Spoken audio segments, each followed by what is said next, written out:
नमस्कार, खबरों की बात कन्हैया भिलारी के साथ प्रोग्राम में आपका स्वागत है। मैं हूं आपके साथ अनिकेत पाठक। चर्चा करेंगे कि सम्राट चौधरी और संजय झा के बीच जब मुलाकात हुई होगी तो क्या आनंद मोहन को लेकर के कोई जिक्र हुआ होगा। चर्चा तो इस बात को लेकर के भी करेंगे कि बीजेपी के तरफ से जो नया संगठनात्मक बदलाव किया गया है उसके मायने क्या हैं और क्या समीकरण देखे गए हैं उसमें। और साथ ही साथ चर्चा इस बात की भी करेंगे कि एमएलसी चुनाव को लेकर के दोनों ही खेमों में मतलब कि एनडीए में और इधर महागठबंधन में क्या चल रहा है।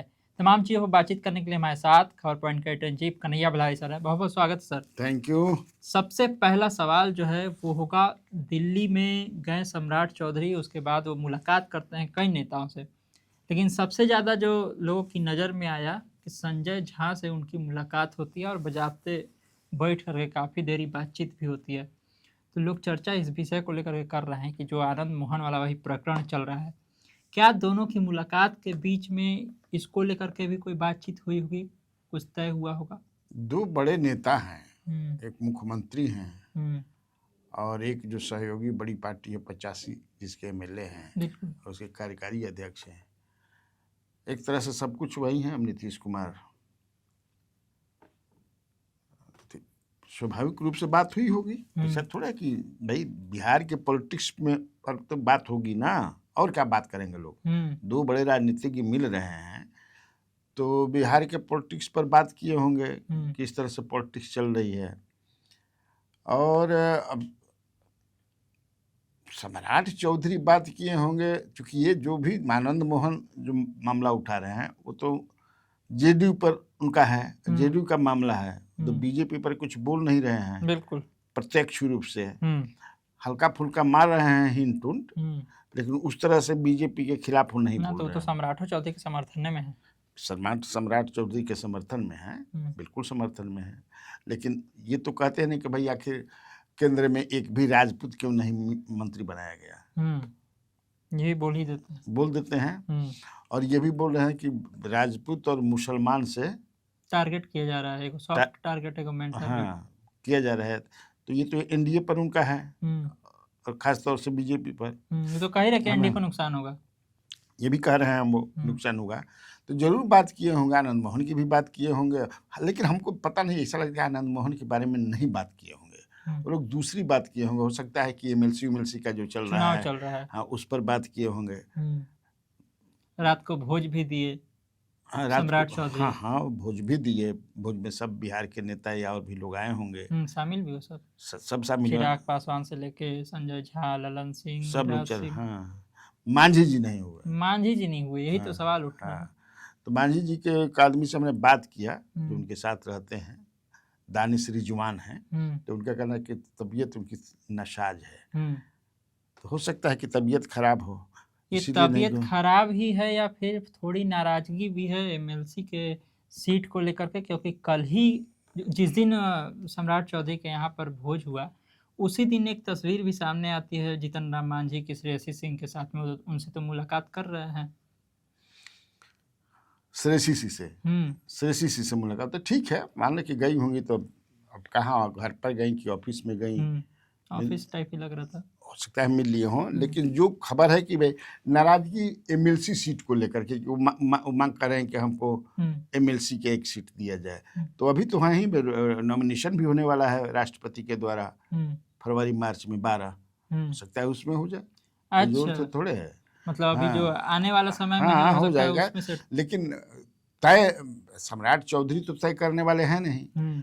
बीजेपी से कौन जाएगा या सहयोगी दल में तो एक को तो, दो को तो मिल ही रहा है। आरएलएम को मिल ही रहा है उनका पुत्र। हाँ। और इधर एक हो ही रहा है चिराग पासवान को। बाकी यही ना रहे जी। बाकी दो को जेडीयू भी 4 भेज रही है, ये भी 9 गो सीटवे है। एक पर तो उपचुनाव होना है, 9 है।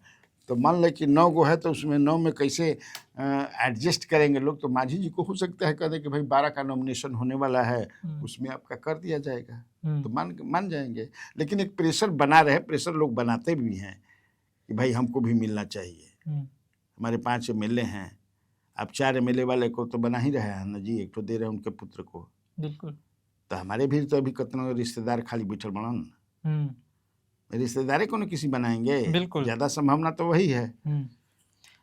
ये हर बार जब दिल्ली से होकर के आते हैं सम्राट चौधरी, तो मिलने के लिए जाते हैं नीतीश कुमार से, तो इसको भी लेकर के भी अलग अलग मायने निकाले जा रहे हैं कि हर बार दिल्ली से आने के बाद एक बार मुलाकात करना क्यों जरूरी है। सुपर सीएम है नीतीश कुमार, और क्या भाई, नीतीश कुमार का ये डेवलप नाम के जो भी है, उनके पास 85 एमएलए तो है ना जी, हाँ हाँ 15-16% वोट तो है ना उनका।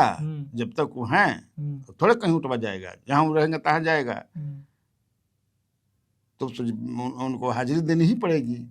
तो लोग तो ये भी कह रहा है कि हिसाब मांगे थे विजय चौधरी से, तो पहुंच गया होंगे सम्राट चौधरी हिसाब देने के लिए, कि वो कह देंगे हम ही देते रहे। अरे भाई, सम्राट वो विजय चौधरी तो परसों जा करके मिले ही। हाँ, वो तो बुलाए थे तो गए, और चूंकि नीतीश कुमार जब गए थे तो बहुत सारे लोगों की भीड़ थी, तो जानना चाहते थे कि क्या है कैसे है। TRE 4 वाला भी गए थे, तो वो लोग हाँ नीतीश कुमार से उन लोगों ने सम्राट चौधरी सरकार की खिलाफ बोल रहे थे लोग। अच्छा, हाँ, शिकायत तो कर ही रहे हैं, शिकायत कर रहे थे, उनको जेल तो में वो नीतीश ने कहा क्या है, हम तो कहते कि सबको रख लेना है जल्दी से जल्दी, क्यों देर हो रही है, जैसा वो सब बता रहे थे। क्योंकि वो मुख्यमंत्री हैं, अब वो जानते हैं कि मुख्यमंत्री हमको बनाने वाले सबसे ज्यादा जो है अंगद पैर रख दिए थे नीतीश कुमार ही। इसके बाद जो है इनका केंद्रीय नेतृत्व मान गया कि नहीं भाई, जब वही कह रहे हैं तो उनकी इच्छा का अनादर हम लोग नहीं कर सकते हैं, वो जो चाहते हैं वो करना ही पड़ेगा। तो स्वाभाविक है हाजिरी तो लगाना ही पड़ेगी। इधर कुछ ज्यादा दिन हो भी गया था मिले हुए मुझे लगता है हो भी गया था, कहाँ इधर गए थे। बिल्कुल। हालांकि विजय चौधरी वगैरह तो रोज ही लगभग जाते हैं। विजय चौधरी, विजेंद्र यादव, अशोक चौधरी, ये लोग रोज जाते हैं। बाकी सब जो रहते ही हैं उनके साथ, सराफ जी, ललन सराफ को, संजय गांधी। पहले की तरह भुंजा पार्टी चल रहा है कि नहीं? नहीं, अब भुंजा पार्टी नहीं चल रहा है। कहाँ अब भुंजा पार्टी वाला लोग जुटते हैं। अब उस स्थिति में वो एक समय होता है ना, हर जब समय थोड़े होता है भुंजा पार्टी। हमको नहीं लगता कि अब भुंजा पार्टी एग्जिस्ट भी कर रही है। एक सवाल निशांत को लेकर के भी, हालांकि कहीं उस तरह से इस सवाल का चर्चा नहीं, लेकिन फिर भी मन में आ रहा, पूछ लेना चाहिए कि जब से नई सरकार बनी और मंत्री बने हैं निशांत, आपको नहीं लग रहा है कि मीडिया से भी बहुत ज़्यादा दूरी है निशांत की? पहले तो आते थे, बाइट देते थे, बयान देते थे, लेकिन अभी जो कुछ भी चल रहा है उसमें कहीं अलग पड़े हुए हैं निशांत। मैंने अलग पड़े हैं या अलग कर दिए गए हैं, ये तो समझने वाली बात है। क्योंकि एक तरह से संगठन में ज़्यादा सक्रिय न हो वो लोग जो चाहते हैं कि आने वाले दिनों में बीजेपी जो है, माने जेडीयू नहीं रह जाए अब पार्टी। हम तो कई बार अपने कार्यक्रम में मैं बता चुका हूँ कि बीजेपी चाहती है कि अब डायरेक्ट फाइट हो बिटवीन राजद एंड बीजेपी, तीसरी धुरी न रहे। बिल्कुल। इसीलिए संगठन शुरू में तो संगठन, इसीलिए वो बने नहीं डिप्टी सीएम, ये संगठन में रहेंगे, नीतीश कुमार का उत्तराधिकारी होंगे, यात्रा पर भी निकल। हाँ, लेकिन ललन से बयान दे दिए कि यही उत्तराधिकारी सम्राट चौधरी ही हैं। उनका कहने का मतलब होगा कि सीएम बन गया, लेकिन लोगों ने इसका मतलब हम लोग तो अपने तरीके से लगाएंगे, इसका विश्लेषण अपने तरह से। तो मुझे नहीं लगता है कि अब वो संगठन में सक्रिय रहेंगे। अगर रहना हो तो सक्रिय संगठन में तो ये कोई छोटा मोटा विभाग लेते हैं जिससे ज़्यादा समय स्पेयर कर सकें, कम काम हो जिसमें। भाई ये तो बहुत बड़ा विभाग ना है। बिल्कुल। ये विभाग ऐसा है कि इसमें बदनामी ज़्यादा होती है, नाम कम होता है जो शीर्ष पर होता है। एकदम सही बात। क्योंकि आप काजल की कोठरी है, काजल की कोटरी कोई शिक्षा, स्वास्थ्य और शिक्षा, 2 विभाग के सुधार में गबड़ा जी हालत समझे किसे मखड़जाल है बिहार के। हाँ, डॉक्टर के सुधार मामूली बात ना, हाँ हॉस्पिटल तो सुधार देबा। एक दिन स्टार के ठप हो जाए, कितना आदमी टन मरे लगी हन है ना। बिल्कुल। इसीलिए मुझे नहीं लगता, हमको अब लगता है कि वो संगठन में अब उस तरह से सक्रिय नहीं होंगे। वो मुझे आई हैव डाउट, मंत्रालय संभालते रहे, हाँ, पार्टी कोई और संभालेगा। चूंकि आनंद मोहन तो वही मांग कर रहे हैं कि भाई, बात तो थी उनको सीएम बनाने की, बात तो थी उनको सीएम बनाने की ना, इसीलिए। लेकिन जो चंडाल चौकड़ी है वो कहीं दूसरी जगह उनका निशाना है। बात इस बात को लेकर के भी हो रही है कि दो नाम फिर से चर्चा में होने लगे एमएलसी को लेकर के आरजेडी की तरफ से, रोहिणी आचार्य का और तेज प्रताप का। हालांकि तेज प्रताप के बारे में आपने पहले बोला था, फिर बीच में नाम नहीं चला, अब फिर से नाम चलने लगा है। रोहिणी आचार्य तो साफ खुल करके कह दी कि सब मनगढ़ंत कहानी बनाया जा रहा है, पिताजी हालांकि जा रहे हैं उनके पास। और ये तेज प्रताप को लेकर कहा जा रहा है कि वो अपने ही पार्टी के बैनर तले जाना चाहते थे। क्या सही में इस खबर में कोई सच्चाई है या नहीं है? देखो, अब तो नाम ये भी है कि हो सकता है कि राजद के कोटे से मुकेश सहनी चले जाए। ये भी चला रहा है, सब सोशल मीडिया पर चल रहा है। सोशल मीडिया पर तो चल रहा है, बहुत कुछ चल लेकिन रहा है। हमको एकदम इस पर डाउट है। लेकिन मैं तो पहले चला चुके हैं, ज़्यादा संभावना है, चूंकि लालू जी चाहते हैं कि बड़ा बेटा चला जाए। हाँ, लेकिन अब उनके तरफ से ये बात आ रही है कि हम अपना पार्टी के सिंबल पर जाइए। ये कैसे हो जाइए? तारा पार्टी अभी कहाँ बा? न पावा बा न पार्टी बा, सही कहीं बना के बैनर टांग दे से पार्टी नहीं ना हो जाएगी ये 10 आदमी के बैठ जाने से। बिल्कुल, और ये तेजस्वी कभी होने ही नहीं देंगे। सवाल ही नहीं है कि हमारा माने हम दूसरे के पार्टी से किसी को भेजे। अगर मान जाएंगे तेजस्वी यादव ये तेज प्रताप की नहीं हम राजद के जाएंगे, राजद का ही कैंडिडेट बनेंगे, तब ज़्यादा संभावना उन्हीं को मानना। लेकिन वैसे कई नाम हैं, फारूक से एक ही भेजना है, फारूक शेख हैं, सुनील कुमार सिंह हैं जो रिटायर हो रहे हैं, ये तो रिटायर हो रहे हैं ना राजद के।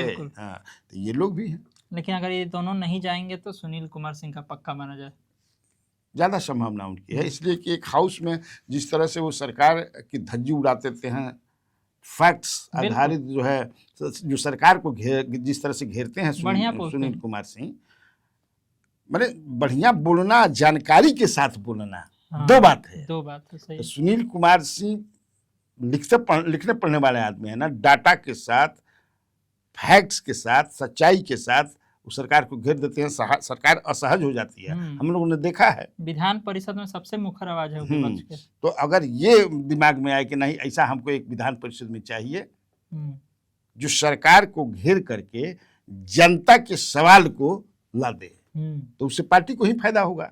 बिल्कुल, पार्टी ही को ना फायदा होगा जी, एकदम। सुनील कुमार सिंह को क्या फायदा होगा?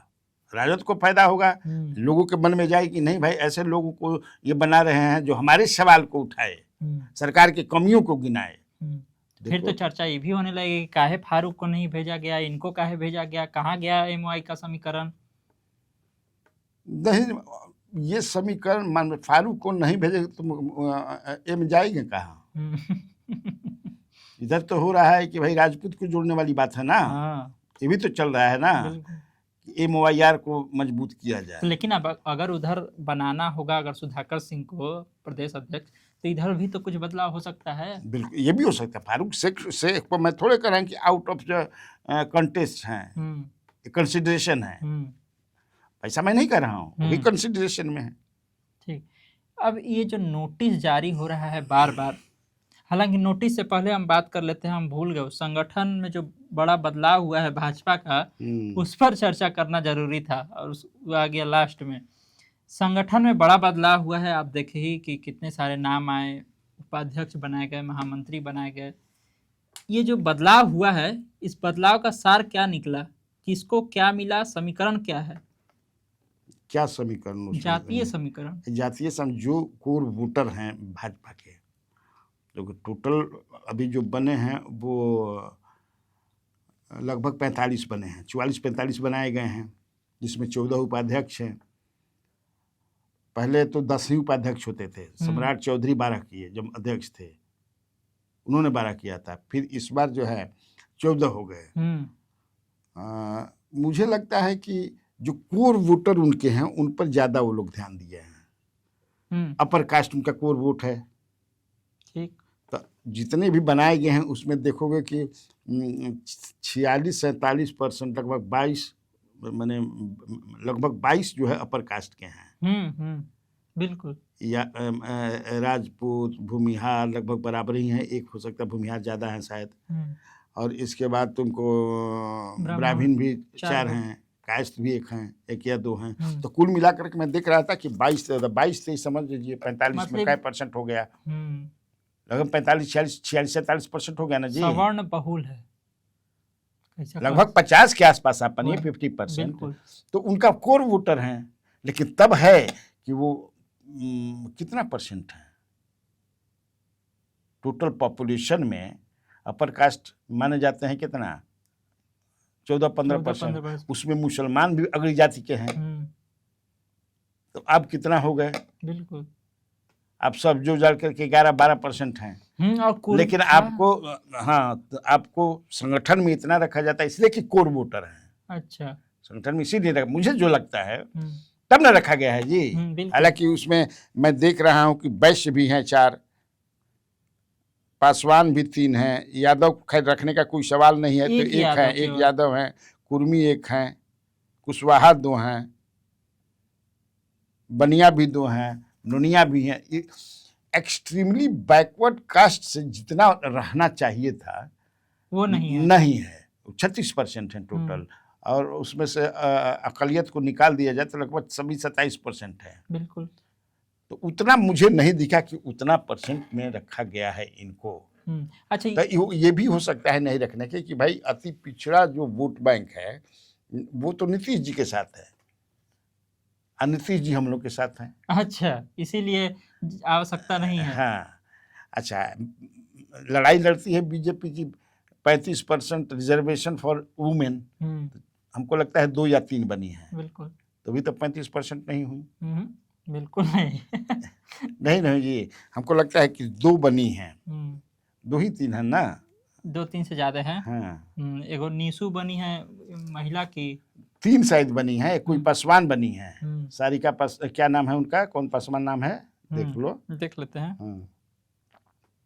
और एक भागलपुर की डॉक्टर हैं, उनका क्या नाम है, कौन शेखर, प्रीति शेखर, प्रीति शेखर, वो बनी है। शीला कुशवाहा, शीला कुशवाहा 2, शोभा सिंह 3, अनामिका पासवान 4 बनी है। रागनी रानी 5 5 बनी है। तो 5 तो मैंने कितना परसेंट हो गया, 35% तो नहीं हुआ, लेकिन 5 भी कम नहीं है। और एक ठो जो निशा सिंह बनी है महिला मोर्चा की, हाँ, 5 या 6 कहो तो ये कम नहीं है। हाँ। लेकिन बीजेपी के हिसाब कोई भी पॉलिटिकल पार्टी महिलाओं को बोलती है कि हम इतना रिप्रेजेंटेशन देंगे, लेकिन कोई देता होता नहीं है। डोमिनेशन हमेशा पुरुष का ही होता है। तो बात है। सबसे बड़ी बात है कि जो पहला उपाध्यक्ष इन्होंने बनाया है हरिभूषण ठाकुर बचौल को, हाँ, तो वो फायर ब्रांड नेता है, भुलक्कड़ नेता है, हार गए इस बार एकदम। हाँ, हिंदुत्व के लाइन पर एकदम। हाँ, उनका बस चले तो समझे कि एक भी मदरसा आज वे हिंदू राष्ट्र घोषित कर देंगे। हाँ, घोषित कर देंगे। तो वैसे लोगों को जरूरत भी है, बेचारे चुनाव हार गए, तो चुनाव हार गए तो यहाँ उनका एडजस्टमेंट कर गया। और दूसरी बात ये भी देखोगे कि हमको जो लग रहा है कि इस जो संगठन में जो बनाया है इन्होंने, उसमें नित्यानंद राय के जो मैं देख रहा था, तो मेरे हिसाब से, हो सकता है कि मैं गलत हूँ, 2 आदमी मुझे दिखा, नाम बताना भी ठीक नहीं है, नहीं तो कहेंगे कि हमरा के नित्यानंद राय के हम तुम बता दिला हवा का करबा पता कटो यो के लगी नु क्या बतिला भाई ऐसन। बिल्कुल। 2 आदमी हमको दिखे कि नित्यानंद राय के आदमी हैं। विजय सिन्हा के अब के हमरा बुझेबे न कैला। कोई आदमी से बीजेपी का मैं पूछा भी कि हमें विजय सिन्हा के भी कोई आदमी बाकी ना, बीजेपी सिन्हा भाई, Vijay Sinha is emergent big leader, Samrat Chaudhary के सबसे ज्यादा हैं 12-13 सम्राट कहे तो गलत नहीं है। टीम सम्राट कह सकते हैं, सरावगी के भी लोग हैं। हाँ, लेकिन 12-13 हमको लगा कि सम्राट चौधरी के आदमी हैं लोग। हाँ, तो डोमिनेट किया है, स्वाभाविक चीफ मिनिस्टर हैं, जो रिपीट हुए हैं उसमें तो ज्यादातर सम्राट के हैं। हाँ, ज्यादातर सम्राट है। आखिरी सवाल, आवास को लेकर के फिर से नोटिस जारी हो गया है राबड़ी आवास पर, और अब तो दे भी दिया गया वो आवास नंदकिशोर जो मंत्री हैं उनको दे दिया गया, नंदकिशोर राम को। हाँ, उनको डेयरी वाले मंत्री हैं। अब खाली होगा लग रहा है। अब तो लगता है मनसा सरकार की है कि उसको खाली कराना है। इतना दिन से खाली नहीं हो रहा था। हाँ, अब तो खाली हो जाएगा। हमको लगता है कि जब इतना सरकार का प्रेशर है, हालांकि कहीं से भी हमको ये पता नहीं, ऐसा लग रहा है कि आप कई लोग हैं ऐसे जो किस हैसियत से रखे हुए हैं मकान को, रूलिंग पार्टी हाँ के। हाँ, बहुत सारे लेकिन लोग। उसमें ये होगा कि वो दूसरे के नाम पर करा करके रखे होंगे, जो एमएलए हैं, एमएलसी हैं, उनके नाम पर हो जाता है ना भाई, तो उनके नाम पर आते होंगे। लेकिन इंडिया अब नाम लेना भी उनका भी सही नहीं होगा। हम्म। हाँ, लेकिन अब लगता है मंशा सरकार की हो गई कि इनको हटाया जाए, ये खाली कराया जाए। तो देखा आपने, तमाम तरह की चर्चाएं थी, तमाम तरह की खबरें थी, जिस पर बहुत ही विस्तार से सर ने सारी बातें बताई हैं। तो इसी तरह खबरों से अपडेट रहने के लिए आप खबर पॉइंट से जुड़े रहिए। यूट्यूब पर देख रहे हैं हमारे चैनल को सब्सक्राइब कर लीजिए, फेसबुक देख रहे हैं, पेज को लाइक कर लीजिए। धन्यवाद, नमस्कार।